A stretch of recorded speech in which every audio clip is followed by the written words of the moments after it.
जब भी आपके और हमारे जहन में बॉर्डर या सीमा का ख्याल आता है, तब हम ये सोचते हैं कि बॉर्डर्स पर सिक्योरिटी फोर्सेस होती हैं, फौजी चौकियां होती हैं, वहां पर कटीले तारे होते हैं।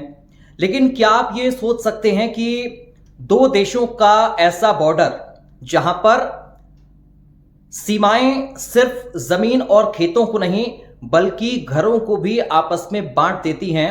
घर के अंदर आपके अलग अलग कमरे, किचन, बाथरूम या बरामदा, ये अलग अलग सीमाओं में बंट सकते हैं। अगर आपने नहीं सोचा या आप ऐसी सीमा के बारे में नहीं जानते हैं, तो आज इस वीडियो में हम आपको ऐसे ही बॉर्डर के बारे में बताने जा रहे हैं।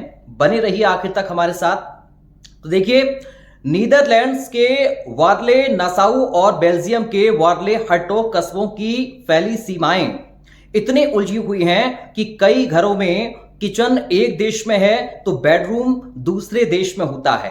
सीमा को पहचानने के लिए जमीन पर सफेद कलर के क्रॉस लगा दिए जाते हैं और इनसे यह पता लगता है कि आप नीदरलैंड्स और बेल्जियम के किस हिस्से में खड़े हुए हैं।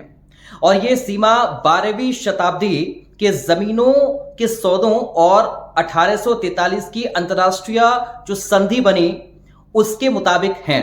यहां पर कुल 29 एनक्लेव्स हैं, यानी कि एक देश के अंदर दूसरे देश के टुकड़े। और इस बॉर्डर की जो सीमाएं हैं वो अपने आप में जटिल हो जाती हैं। दरअसल यहां पर लोग बताते हैं कि जब कोविड-19 आया तब एक अजीब सी स्थिति हो गई थी। आप एक घर में रह रहे हैं लेकिन अलग अलग कमरों में आपको अलग अलग नियमों का पालन करना पड़ रहा है। अगर आप नीदरलैंड्स के कमरे में हैं तो वहां के कोविड नियमों का पालन आपको करना पड़ा, और अगर आप बेल्जियम वाले कमरे में हैं, बेल्जियम देश के कमरे में हैं, तो वहां पर वहां के नियमों का आपको पालन करना पड़ा।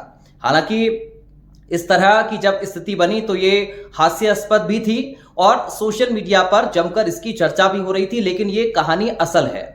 दरअसल आप कहीं पर कैफे में जाते हैं, रेस्टोरेंट में जाते हैं, तो वहां पर भी आपको इस तरह से वो सीमाओं में बढ़ते हुए नजर आते हैं। आप एक टेबल पर बैठकर पिज्जा या बर्गर खा सकते हैं, तो दूसरे देश में जाकर दूसरे टेबल पर बैठकर आप कॉफी का आनंद ले सकते हैं।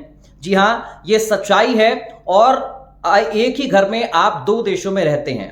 आप एक कमरे में बैठकर खाना खाते हैं तो दूसरे देश में आपको किचन में जाकर खाना पकाना भी पड़ सकता है, क्योंकि यहाँ के जो घर हैं वो कुछ इसी तरीके से बने हुए हैं। यहाँ के जो संस्थान हैं, यहाँ के जो कैफे हैं, रेस्टोरेंट हैं, कुछ इसी तरीके से हैं। यानी कि आप हैं एक ही घर में लेकिन दो अलग अलग देशों में आप खड़े हो सकते हैं। आपको सिर्फ रेड क्रॉस जो साइन बने हुए हैं उनको पार करना होगा।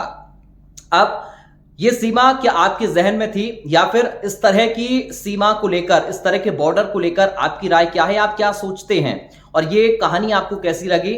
और ये जो हमने बॉर्डर और जो नीदरलैंड्स और बेल्जियम के बीच में सीमा की कहानी आपको बताई है, इसके बारे में आपकी राय क्या है? आप हमें कमेंट सेक्शन में जरूर बताएं। इस वीडियो को लाइक करें और शेयर भी करें।